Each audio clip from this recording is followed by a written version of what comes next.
ആണിനുള്ളത് അല്ലാഹു തആല ആണിന് വേണ്ടിയിട്ടുള്ളതാണ്, പെണ്ണിനുള്ളത് അല്ലാഹു തആല പെണ്ണിന് വേണ്ടിയിട്ടുള്ളതാണ്. ഇവരുടെ രണ്ടുപേരുടെ ബന്ധങ്ങളിലൂടെയാണ് അല്ലാഹു തആല ആണിനെയും പെണ്ണിനെയും അല്ലാഹു ദുനിയാവിൽ നൽകുക. ഖുർആൻ യാ അയ്യുഹൻ നാസ് ഇന്നാ ഖലഖനാകും മിൻ ദക്കരി വ ഉൻസാ. ദക്കർ ഉൻസ രണ്ടും അല്ലാഹു പറഞ്ഞെന്തിനാ പിന്നെ ഇവിടെ? ഇപ്പൊ ചില പെണ്ണുങ്ങൾ പറയുന്നത് ഞങ്ങൾക്ക് പെണ്ണുങ്ങൾ മാത്രം മതി, ലെസ്ബിയൻ എന്നാണ് ഇംഗ്ലീഷിൽ പറയുന്ന. രണ്ട് താത്താമാർ ഇപ്പൊ പോയിട്ട് കണ്ടില്ലേ, ഞങ്ങൾ മാത്രം മതി എന്നാണ്. ആ ഒരു തർത്തീബ് ഇസ്ലാമിലുണ്ടോ? ആണും പെണ്ണും എന്ന് പറഞ്ഞാൽ അല്ലാഹു തആല ആണിനെ ആണാക്കി പെണ്ണിനെ പെണ്ണാക്കി സൃഷ്ടിച്ചെങ്കിൽ ഇത് രണ്ടും സമമാവൂല. സമാവൂ അബീബേ? ഇവിടെ ഇപ്പൊ ഒരാണ് ഒരു ബോഡി ധരിച്ചു, പെണ്ണാവോ? ആവൂല. ഒരു പെണ്ണ് പാന്റ് ധരിച്ചു, ടീഷർട്ട് ഇട്ടു, ആണാവോ? ഇല്ല. ഖുർആന്റെ പ്രഖ്യാപനമാണിത്. അല്ലാഹു തആല ആണിനെ കൊണ്ട് സത്യം ചെയ്തു, പെണ്ണിനെ കൊണ്ട് സത്യം ചെയ്തു. വല്ലൈലി ഇദാ യഗ്ശാ വന്നഹാരി ഇദാ തജല്ലാ വമാ ഖലഖൽ ദക്കറ വൽ ഉൻസാ. രാത്രിയെ തന്നെയാണ് സത്യം, പകലിനെ തന്നെയാണ് സത്യം, ഈ ആണിനെ തന്നെയാണ് സത്യം, ഈ പെണ്ണിനെ തന്നെയാണ് സത്യം. ഈ ആണിൽ നിന്നും പെണ്ണിൽ നിന്നുമാണ് നിങ്ങളെ നാം സൃഷ്ടിച്ചത്. വഖലഖ മിൻഹാ സൗജഹാ വബസ്സ മിൻഹുമാ റിജാലൻ കസീറൻ വനിസാഅ. അതിലൂടെ ധാരാളം ആണുങ്ങളെയും പെണ്ണുങ്ങളെയും സൃഷ്ടിച്ച തങ്ങളുടെ നാഥനുണ്ടല്ലോ, അവനെ നിങ്ങൾ സൂക്ഷിക്കണേ, ഭയപ്പെടണമേ. ഖുർആൻ അല്ലാഹു പറഞ്ഞ വാക്കല്ലേ ഇത്? ആണ് വേറെ പെണ്ണ് പറയുന്നത്. പിന്നെ എങ്ങനെ ആണ് പെണ്ണാവും, പെണ്ണാണാവും? പിന്നെങ്ങനെ ആണ് പെണ്ണാവും, പെണ്ണാണാവും? ആവൂല. എങ്ങനെയാവും? അല്ലാഹു സുബ്ഹാനഹു വ തആല ആണുങ്ങളുടേതായ ചില കപ്പാസിറ്റിയും കഴിവുകളും രീതികളും രൂപങ്ങളൊക്കെ വെച്ചിട്ടുണ്ട്. പെണ്ണിന് പെണ്ണിൻ്റെതായ ശൈലിയും വെച്ചിട്ടുണ്ട്. അവക്കില്ലാത്തത് നമുക്കുണ്ട്, നമുക്കില്ലാത്തത് അവർക്കുണ്ട്. അതങ്ങനെയാണ് എന്റെ തർത്തീബ്, അങ്ങനെയാണ്. പടച്ചവൻ ഖുർആനിൽ പറഞ്ഞതല്ലേ, ആണിനെ വേറെ പെണ്ണിനെ വേറെ പ്രത്യേകം എടുത്ത് പറഞ്ഞല്ലോ. പിന്നെ പെണ്ണ് കൊണ്ട് മാത്രം പെണ്ണിനെ തൃപ്തിപ്പെടുകയും ആണ് കൊണ്ട് മാത്രം ആണായിട്ടും പെണ്ണ് കൊണ്ട് മാത്രം തൃപ്തിപ്പെടുകയും ചെയ്താൽ അതാണ് നബിയുനാ റസൂലുള്ളാഹി തങ്ങൾ പറഞ്ഞത്. ഞാൻ ആദ്യം ഒരു ഹദീസ് കൊണ്ട് തുടങ്ങിയില്ലേ, പറഞ്ഞുതരാം. ഇദസ്തഗ്നൻ നിസാഉ ബിന്നിസാ വൽറിജാലു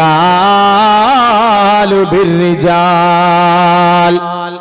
1000 വർഷങ്ങൾക്ക് മുമ്പ് അല്ലാഹുവിന്റെ റസൂൽ പറഞ്ഞ ഹദീസാണ് കേട്ടോ. ആണിനെ കൊണ്ട് പെണ്ണിനെ കൊണ്ട് തൃപ്തിപ്പെടുന്ന ഒരു കാലം വന്നാൽ, ലെസ്ബിയന്റെ കാലം വന്നാൽ, ഗേയുടെ കാലം വന്നാൽ, നബിയേ പറഞ്ഞു കൊടുക്കണേ, ഫബശ്ശിറുഹും ബിർറിഹിൻ ഹംറാ.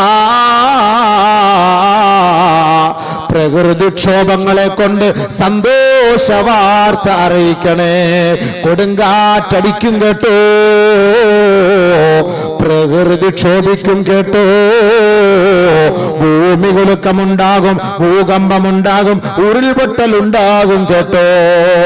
ബഹുമാനപ്പെട്ട ഉമ്മുൽ മുഅ്മിനീൻ ആയിഷ റളിയല്ലാഹു തആല അൻഹയോട് ഒരു കൂട്ടം സ്വഹാബകൾ പോയിട്ട് ചോദിക്കുകയാണ്, മഹദി അവർകളെ, യാ ഉമ്മുൽ മുഅ്മിനീൻ ഹദ്ദിസ്നി അനിസ് സൽസല, ഇടയ്ക്കിടയ്ക്ക് ഈ ഉരുൾപൊട്ടൽ ഉണ്ടാകാനുള്ള കാരണം എന്ത്? ഇടയ്ക്കിടയ്ക്ക് ഈ മഴ, വല്ലാത്ത മഴ ശല്യപ്പെടുത്തുന്ന വല്ലാത്ത മഴ, പ്രകൃതി ദുരന്തം, പ്രകൃതിക്ഷോഭം, ഇതൊക്കെ ഉണ്ടാകാനുള്ള കാരണം എന്ത്? എന്തുകൊണ്ടാണ് കടൽ അടങ്ങാത്തത്? ഇടയ്ക്കിടയ്ക്ക് കടൽ ക്ഷോഭിച്ചുകൊണ്ട് അതിന്റെ തിരമാല കൊണ്ട് ഞങ്ങളെ കവർന്നെടുത്ത് ഞങ്ങളെ തിന്നുകളയുകയല്ലേ? അതിനുള്ള കാരണമൊന്ന് വിവരിക്കൂ. മഹദിയായ ആയിഷ റളിയല്ലാഹു അൻഹ പറയുകയാണ്, വ്യഭിചരിക്കാൻ പരസ്യമായ സർട്ടിഫിക്കറ്റ് ഏതൊരു സമുദായം, ഏതൊരു സർക്കാർ, ഏതൊരു ഭരണകൂടം നൽകുന്നുവോ, പലതരത്തിലുള്ള ലഹരി പദാർത്ഥങ്ങൾ വിപണിയിൽ സുസജ്ജമാണോ, ലഭിക്കുന്ന കാലം വരുവോ, വാക്കലു അരിബാ, പലിശയുടെ പല ഭാഗങ്ങളിലൂടെ ആരൊക്കെയാണോ അത് കഴിക്കുന്നത്, അങ്ങനെ ഒരു കാലം വന്നാൽ പ്രകൃതിക്ഷോഭം നിലയ്ക്കുകയേ ഇല്ല കേട്ടോ. ആരാ പറഞ്ഞത്? 1000 വർഷങ്ങൾക്ക് മുമ്പ് പരിശുദ്ധ പ്രവാചകൻ നമ്മുടെ മുന്നിലേക്ക് കടന്നു വന്നിട്ട് ഈ സത്യാവസ്ഥകൾ വിളിച്ചു പറഞ്ഞില്ലേ? 21-ാം നൂറ്റാണ്ടിലെ ഈ വർത്തമാന കാലഘട്ടത്തിൽ താമസിക്കുന്ന ഞാനും നിങ്ങളും തലയിൽ കൈവച്ച് പറയുകയാണ്, ഇതെന്തോ ഒരു പ്രകൃതിക്ഷോഭമാ, ഇതെന്തോ ഒരു മഴയാണ്, ഇതെന്തോ ഒരു വെള്ളപ്പൊക്കമാ. ഇത് പറയാനുള്ള കാരണം എന്തേ? പരസ്യമായ വ്യഭിചാരങ്ങൾ വ്യാപിച്ചുപോയി, പരസ്യമായി ലഹരി പദാർത്ഥങ്ങൾ ഉപയോഗിച്ചു പോയി, പരസ്യമായി പലിശകൾ മനുഷ്യൻ തിന്നു തുടങ്ങി. ഇത് നിർത്താൻ പറ്റുമോ? മുടിയാത് എന്നാൽ ഞാൻ വിടമാട്ടേ, വീണ്ടും ശിക്ഷ വന്നോണ്ടേയിരിക്കും. അതാണ് അതിനർത്ഥം. നടക്കൂ? ഇത് ഒഴിവാക്കാൻ തയ്യാറുണ്ടോ? ഇല്ല.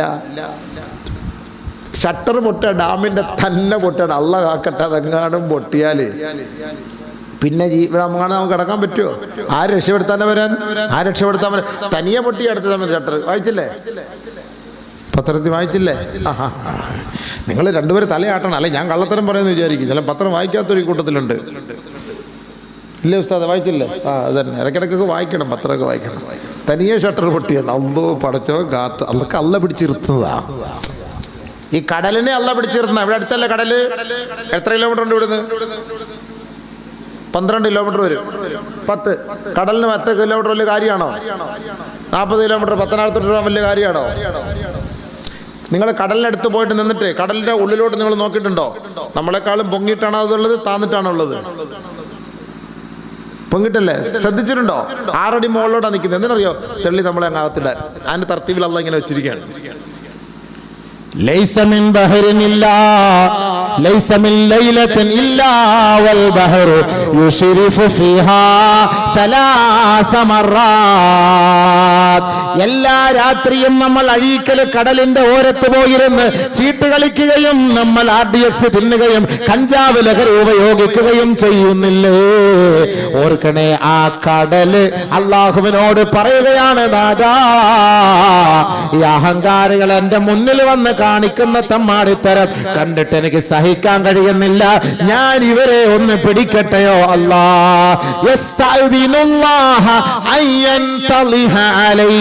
അള്ളാഹുവിനോട് കടൽ ചോദിക്കുകയാണ്, പടച്ചവനെ, ഞാൻ ഈ തിരമാല കൊണ്ട് ഇവരെ ഒന്ന് പൊതിയട്ടെയോ അല്ലാ. ഒരു സുനാമി അടിപ്പിക്കട്ടെ. ഉടനെ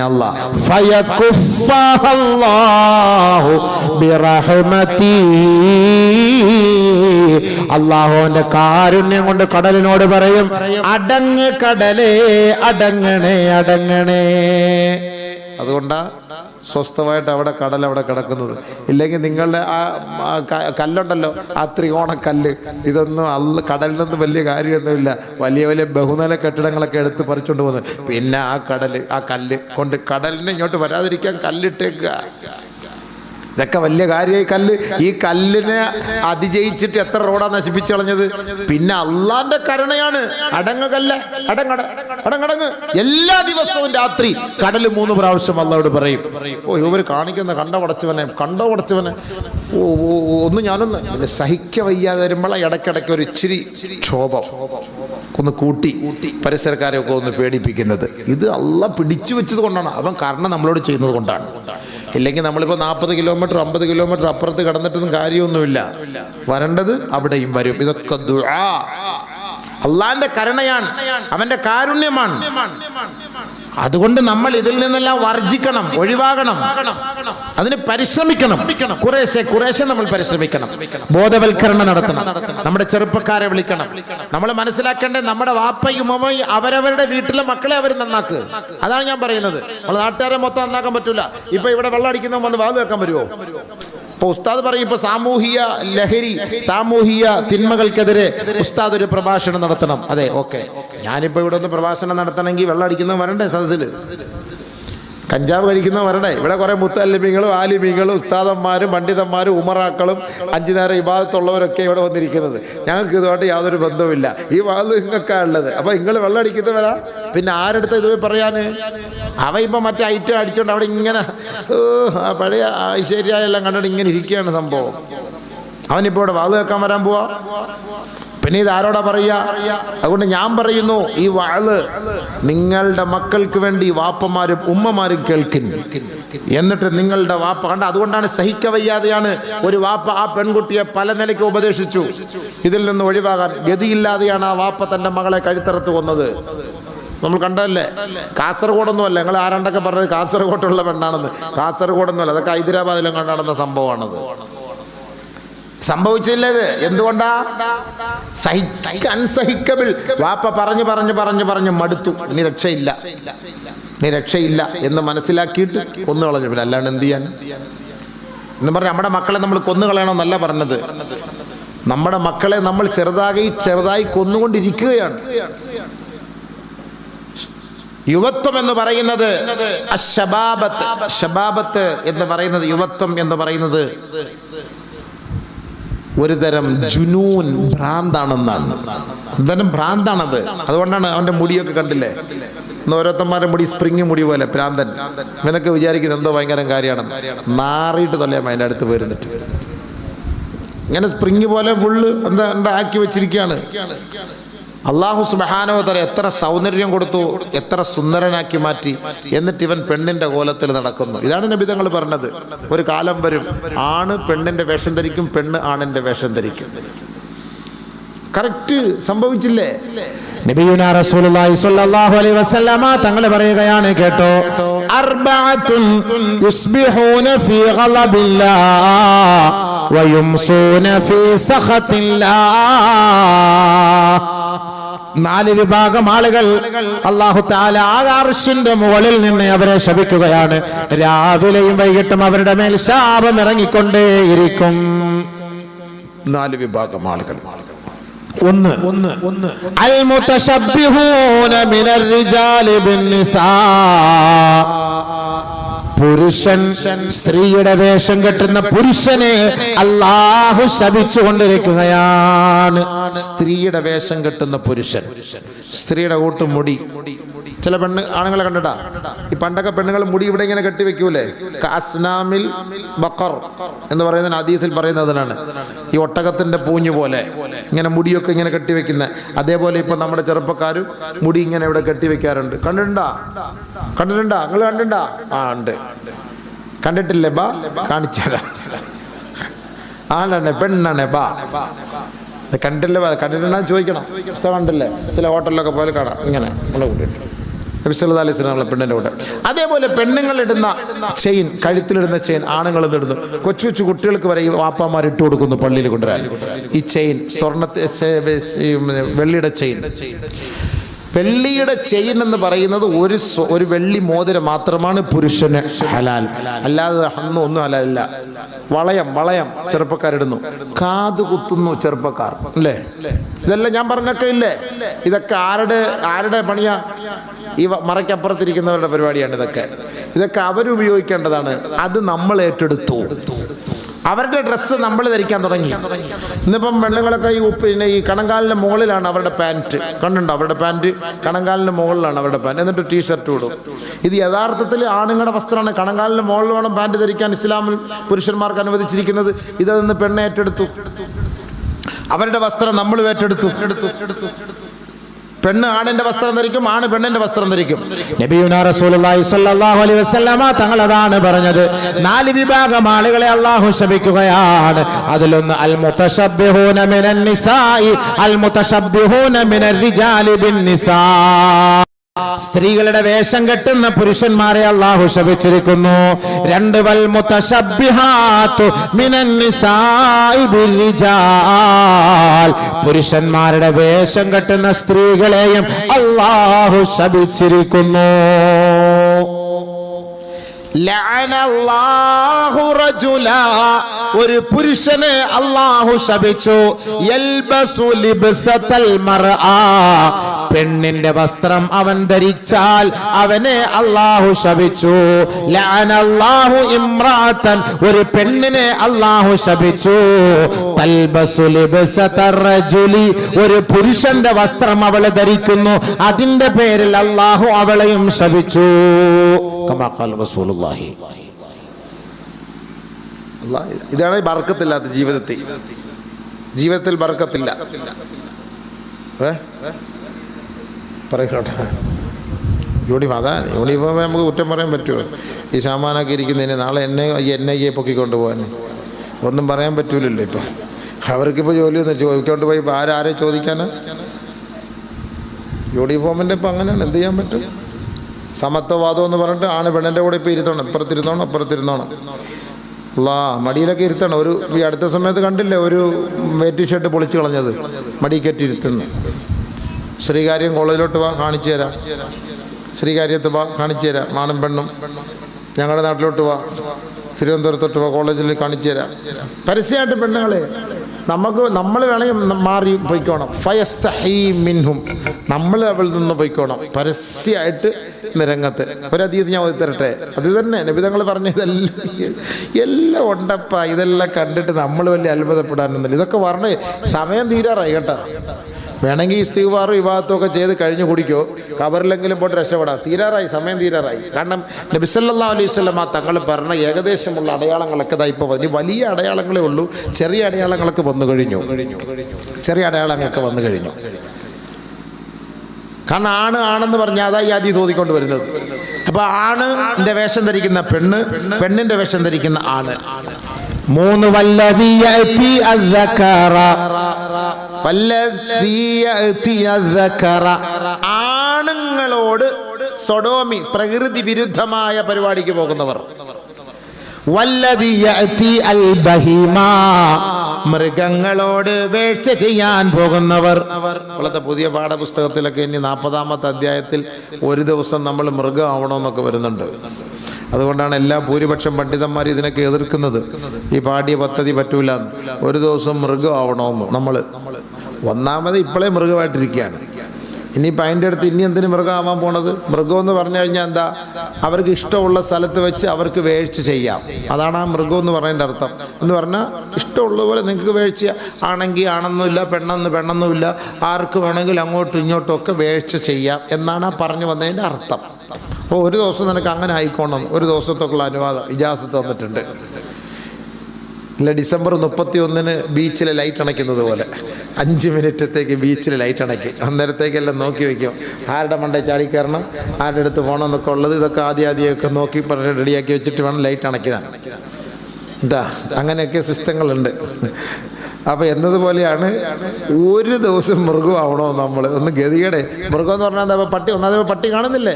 അല്ല, അതിനും എല്ലാം അറിയാം. പള്ളിയുടെ പട്ടി, പോടാ പട്ടി, ഇത് പള്ളിയുടെ മുന്നിൽ വെച്ചാന്നോടാ നീ ഇതൊക്കെ കാണിക്കുന്നതെന്ന്. പട്ടിയോട് പറഞ്ഞിട്ട് വല്ല കാര്യമുണ്ടോ? അത് മൃഗമല്ലേ.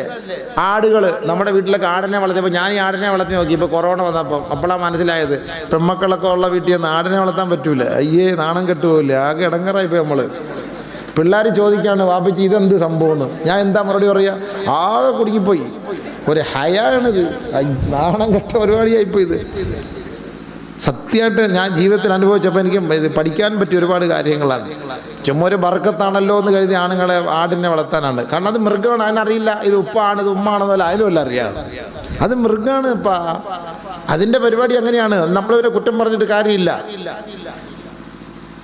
പിന്നെ നമ്മൾ ഓരോരോ ഇതിൽ മറുപടിയൊക്കെ പറഞ്ഞ് അല്ല പെണ്ണുമ്പിള്ള ഇങ്ങനെ കണ്ണ് കാണിച്ച് അവരെങ്ങനെ കണ്ണാടി ഞാൻ അതൊക്കെ മുന്നിൽ നിങ്ങൾ എന്തെങ്കിലുമൊക്കെ അഡ്ജസ്റ്റ് ചെയ്ത് പറഞ്ഞോളിയത്. പെൺമക്കളുള്ളിടത്തൊന്നും പറ്റൂല ഇത്.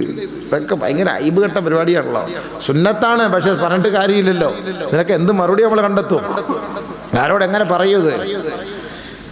അപ്പൊ ഇത് മൃഗം എന്ന് പറഞ്ഞു കഴിഞ്ഞാൽ എൻ്റെ അർത്ഥം എന്താ? അതിനൊന്നും ഒരു പ്രശ്നമില്ല. പക്ഷെ മനുഷ്യൻ അങ്ങനെ ആവും. ഒരു ഹദീസ് കേട്ടോ, ലാ തഖൂമുസ്സാ, ഖിയാമത്ത് നാൾ സംഭവിക്കുകയില്ല. ഹത്താ യതസാഫദന്നാസു തസാഫുദൽ ബഹായിമി ഫിത്തരീഖ്, മനുഷ്യൻ മൃഗങ്ങളെ പോലെ യതസാഫദന്നാസു മനുഷ്യൻ മൃഗമായി അതപ്പതിക്കും. തസാഫുദൽ ബഹായിമി ഫിത്തരീഖ് മൃഗങ്ങൾ റോഡിൽ എങ്ങനെയാണോ വീഴ്ച ചെയ്യുന്നത് അതുപോലെ ഈ സമുദായം വീഴ്ച ചെയ്യുന്ന ഒരു കാലം വരാതെ ഖിയാമത്ത് നാളെ സംഭവിക്കുകയേ ഇല്ല. അന്ന് ഹദീസ് വന്ന ഒന്നുകൂടെ വിശദീകരിച്ചു തരാം. ഹത്താ ഇന്നർ റജുല ലിയുഗശിയൽ മർഅത അലാ ഖാരിഅതി ത്വരീഖ് ഒരു ചെറുപ്പക്കാരൻ ഒരു പെണ്ണിനെ വഴിയോരങ്ങളിൽ വെച്ച് ഒരു നാണവുമില്ലാതെ കൂസലില്ലാതെ കെട്ടിപ്പിടിച്ച് ആലിംഗനം നടത്തി ചുംബിക്കും. വലാ യുഗയ്യിറുഹു അഹദുൻ വലാ യുൻകിറു ദാലിക അഹദുൻ ഒരാളും എതിർക്കുകയില്ല, എതിർക്കാൻ പറ്റുകയുമില്ല. അത് മോശമാണെടോ എന്ന് പറയാൻ ഒരാളും കാണൂല. ഉണ്ടോ? ഇത് ഹദീസ ശരിയല്ലേ? തിരുവനന്തപുരത്ത് സ്കൂൾ കോളേജ് ബസ് ഓടിക്കുന്ന ഒരു ഡ്രൈവറിൻ്റെ അടുത്ത് പറയാ, ഉസ്താദേ ഈ ആണും പെണ്ണുങ്ങളെ രാവിലെ ആ വഴിയിൽ ആ ഇടവഴിയിൽ ഇങ്ങനെ കെട്ടിപ്പിടിച്ചോണ്ട് നിൽക്കും, ഹോൺ അടിച്ചാലും മാറൂല. എങ്ങനെ മാറും? മൃഗമല്ലേ. കാട്ടാനെങ്ങനെ ഹോൺ അടിച്ചാൽ മാറുമോ? ഹോൺ അടിക്കരുതെന്നാ പറയുന്നത്. അവരവരുടെ സൗകര്യമനുസരിച്ചോട് നിന്നോട്ടെ, ഹോൺ അടിക്കരുത്. നീ ഇവിടെ ഹോൺ അടിക്കാൻ പോകുന്നത്? അതാണിപ്പോൾ സംഭവം. എൻ്റെ അടുത്ത് പറയുകയാണ് ജുമാക്ക് പ്രസംഗിക്കാൻ. ഞാൻ പറഞ്ഞ് ഈ ഹോൺ അടിക്കുന്നവന്മാർ ജുമാക്ക് വല്ലതും വരുമോ? ആരെടുത്ത് പോയി പ്രസംഗിക്കാനിത്? ആരെടുത്ത് പോയി പ്രസംഗിക്കാം? തിരുവനന്തപുരത്ത് നടക്കുന്ന സംഭവമാണിത്. വിഷമം വരുന്നത്. നമ്മുടെ മക്കളെയൊക്കെ പഠിപ്പിച്ചിട്ട് നമ്മളോട് വീട്ടിൽ ഇരിക്കുക. മോൾ എഞ്ചിനീയറാവും, ഡോക്ടറാവും, ഭയങ്കര ഡോക്ടറാണ്, ഭയങ്കര എഞ്ചിനീയറും ഭയങ്കര ഡോക്ടറുമാ. ഒന്ന് നോക്ക്. തിരുവനന്തപുരത്തെ ഇപ്പോൾ ജോലി. അതുകൊണ്ട് എനിക്ക് ഒരുപാട് പറയാനുണ്ട്, ഞാനത് പറയുന്നില്ല. സംഭവം ഇടയ്ക്കിടയ്ക്കൊക്കെ ചുമ്മാക്കി തട്ടും. ആർക്ക് വിഷമം കൊണ്ട് പറഞ്ഞു പോകുന്ന അബീവ നമുക്ക് ചിരി വരുന്നെങ്കിലും ഈ ഡ്രൈവർ വന്ന് പറയുകയാണ്, എന്ത് ചെയ്യാനോ ഉസ്താദേ ഒരു രക്ഷയും ഇല്ല.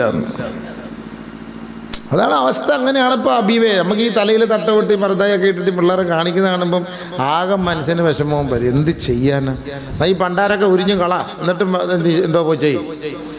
ഇതിപ്പോൾ ആർക്കാ ഈ ദോഷം, ആർക്കാ ഈ പേര് ദോഷം വരുന്നത്? എന്നാൽ ഖുർആൻ എത്ര വ്യക്തമായിട്ട് ഇതൊക്കെ പറഞ്ഞത്, ഈ വസ്ത്രമൊക്കെ നീ സൂക്ഷിക്കണേ, അതൊക്കെ സൂക്ഷിക്കണേ.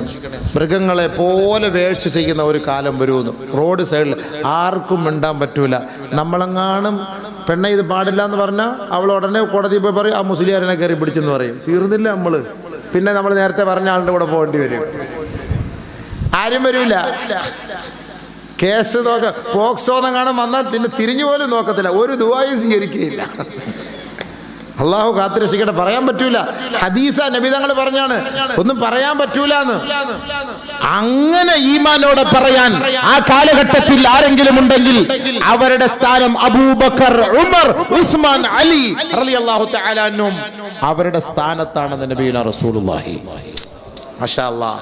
അങ്ങനെ പരസ്യമായിട്ട് അവരുടെ മുന്നിൽ പോയി പറയാനുള്ള തൻ്റെ ഇടം, ചങ്കൂറ്റം നിങ്ങൾക്കുണ്ടെങ്കിൽ അവർ അബൂബക്കർ റളിയല്ലാഹു അൻഹുവിന് കിട്ടിയ സ്ഥാനം അല്ലാഹു തആല അവരുടെ പ്രതിഫലം അവർക്ക് കൊടുക്കുമെന്നാണ്. എന്ന് പറഞ്ഞാൽ അതിൻ്റെ അർത്ഥം എന്താ? പറയാൻ പറ്റൂല. നമ്മൾ പറഞ്ഞാൽ നമ്മളെ ഉടനെ ഇവളുമാർ പറയും, മറ്റേ പ്രത്യേകിച്ച് മുസ്ലിയാർ വേഷമാണ്. അതുകൊണ്ട് പിന്നെ ഉറപ്പാണ്. പിന്നെ ഈ കയ്യിൽ ഈ മൊബൈലും ഉണ്ട്, എടുത്ത് അങ്ങോട്ട് വെക്കും. അതുകൊണ്ട് ഞാൻ ഈ ട്രെയിനിനകത്തൊക്കെ പോകുമ്പം ആമന്ന സല്ലംന, ഞാനൊന്നും കണ്ടിട്ടുമില്ല, നീ ഒന്നും ചെയ്തിട്ടുമില്ല. അല്ലാഹുമ്മ ബിസ്മിക മുത്തുവയ്യ മിണ്ടാതെ കിടന്നുറങ്ങും, രാവിലെ എഴുന്നേറ്റ് നമ്മൾ ഇറങ്ങിപ്പോകും. നമ്മളിതൊന്നും കണ്ടില്ല. എന്ത് ചെയ്യാൻ? ആരത്ത് പറയാം? അതുകൊണ്ട് എനിക്ക് പറയാനുള്ളത്, എൻ്റെ വാപ്പ, എൻ്റെ ഉമ്മ നിങ്ങളോട്, നിങ്ങളുടെ മക്കളെ നിങ്ങൾ സൂക്ഷിക്കും. ഖുർആന്റെ പ്രമേയം അതാണ്.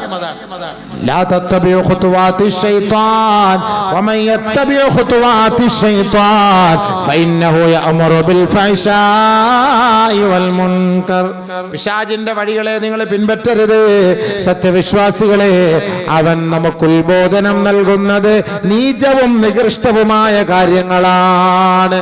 വലൗലാ ഫദ്ലുല്ലാഹി അലൈക്കും വറഹ്മതുഹു മാ സകാ മിൻകും മിൻ അഹദിൻ അബദാ വലാകിന്നല്ലാഹ യുസക്കി മൻ യശാ. അല്ലാഹുവിന്റെ മഹത്തായ കാരുണ്യമില്ലായിരുന്നുവെങ്കിൽ നമ്മൾ എന്നേ പിഴച്ചു പോകുമായിരുന്നു. അവന്റെ വലിയ ഔദാര്യമാണ് അല്ലാഹു ഈ മഹാവിപത്തുകളിൽ നിന്ന് നമ്മളെ സംസ്കരിച്ചെടുത്തത്. വല്ലാഹു സമീഉൻ അലീം. എല്ലാം അറിയുന്നവനും കേൾക്കുന്നവനും അവൻ തന്നെയാണ്. അതുകൊണ്ട് പിശാചിന്റെ കാലടികളെ നിങ്ങൾ പിൻപറ്റരുതേ. പരിശുദ്ധ ഖുർആനിന്റെ പ്രഖ്യാപനമാണ്. അള്ളാഹു അതിനെ നമുക്ക് തൗഫീഖ് തരട്ടെ. അള്ളാഹു തൗഫീഖ് തരട്ടെ. നമ്മുടെ മക്കളെ നമുക്ക് സൂക്ഷിക്കാനും സംരക്ഷിക്കാനും അള്ളാഹു നമുക്ക് തൗഫീഖ് തരട്ടെ. അവരവരുടെ മക്കളെ അവരവർ സൂക്ഷിക്കും. സ്കൂളിലും കോളേജിലും പോകുമ്പോൾ നിങ്ങളും കൂടെ ഇടയ്ക്കൊന്ന് യാത്ര ചെയ്ത് പോകണം. എല്ലാ ദിവസവും മക്കളെ ചേർത്തിരുത്തി ഭക്ഷണം കഴിക്കണം. ഭക്ഷണം കഴിക്കുമ്പോൾ നസീഹത്ത് കൊടുക്കണം. ഞാൻ അങ്ങനെയാണ് നമ്മുടെ മക്കളെ വിളിച്ചിരുത്തിയിട്ട് ഈ വാട്സപ്പിലൊക്കെ ഓരോ പ്രശ്നം വരുമല്ലോ, ഇതൊക്കെ കാണിച്ചിട്ട് ഇങ്ങനെ പറഞ്ഞ് പേടിപ്പിക്കും. ഇങ്ങനൊക്കെ തന്നെ അതേ പറ്റുള്ളൂ. അല്ല നമുക്കിപ്പോൾ അവരെ അടിക്കാനൊന്നും പറ്റൂല. നല്ല ഉപദേശിക്കുക, എന്നിട്ട് നല്ല വാക്കുകൾ നിർത്തിക്കും. മോനെ, നമ്മളൊക്കെ ഇതേപോലെ ഇവിടെ ഇരുന്ന് തിന്നുന്ന ഈ വാപ്പ ഉമ്മ ഒക്കെ തിന്നുന്ന പോലെ സ്വർഗത്തിൽ വന്നിരുന്ന് തിന്നണ്ടേ മക്കളെ ഇന്നിപ്പോൾ വാപ്പയെ നിങ്ങൾ സ്നേഹിക്കുന്നു. നമുക്കിതേപോലെ സ്വർഗത്തിലുണ്ടല്ലോ, നമുക്ക് സന്തോഷമായിട്ട് സ്വർഗത്തിൽ കൂടാമല്ലോ. അവിടെയും കൂടാം ഇവിടെയും കൂടാം. അതുകൊണ്ട് നിങ്ങൾ നല്ല രീതിയിൽ ജീവിക്കണം, നല്ല രീതിയിൽ വളരണം. വാപ്പ മരിച്ചു പോയാൽ ഉമ്മ മരിച്ചു ദുആ ചെയ്യണം. നിങ്ങൾ ദുആ ചെയ്യാൻ ഒരാൾ വേണം. ഇപ്പം എൻ്റെ വാപ്പ ഉമ്മ മരിച്ചു, ഞാനാണ് ദുആ ചെയ്യുന്നത്. അതേപോലെ ഞാൻ മരിച്ചാൽ നിങ്ങൾ ദുആ ചെയ്യണം. നിങ്ങൾക്ക് വേണ്ടിയിട്ടാണ് ഞങ്ങൾ ജീവിക്കുന്നത്, കഷ്ടപ്പെടുന്നത്, ത്യാഗം സഹിക്കുന്നത്. ഇതൊക്കെ നിങ്ങൾക്ക് വേണ്ടിയിട്ടാണ് എന്നെല്ലാം നമ്മൾ അവരെ നല്ല വാക്കുകൾ കൊണ്ട് ഉപദേശിക്കണം. അല്ലാതെ ഭീഷണിപ്പെടുത്തരുത്. ഇങ്ങനെ മദ്യപിച്ച് വരികയോ അല്ലെങ്കിൽ കഞ്ചാവടിക്കുകയോ ഒക്കെ ചെയ്താൽ അവന് നമ്മൾ ദിക്റുകൾ ദുആകളുണ്ട്. നമ്മൾ തഹജ്ജുദിന് എഴുന്നേറ്റ് തഹജ്ജുദ് നിസ്കരിച്ച് സുജൂദിൽ കിടന്നിട്ട് മോന് വേണ്ടി ദുആ ചെയ്യും. തഹജ്ജുദിൽ കിടന്നിട്ട് ദുആ ചെയ്യണം. തഹജ്ജുദിൽ ചില പ്രത്യേകമായ ദുആകളുണ്ട്. ഉസ്താദന്മാരോട് നിങ്ങൾ ചോദിച്ച് അള്ളാഹുവിൻ്റെ അടുക്കൽ പറയണം. തീർച്ചയായും ഇൻഷാ അള്ളാഹു ഒരുപാട് മാറ്റം നമ്മുടെ മക്കൾക്ക് തരും. ഉറപ്പാണ് തരും ഇൻഷാ അള്ളാഹു. നമ്മുടെ മക്കളെ സഹായിക്കട്ടെ, അനുഗ്രഹിക്കട്ടെ.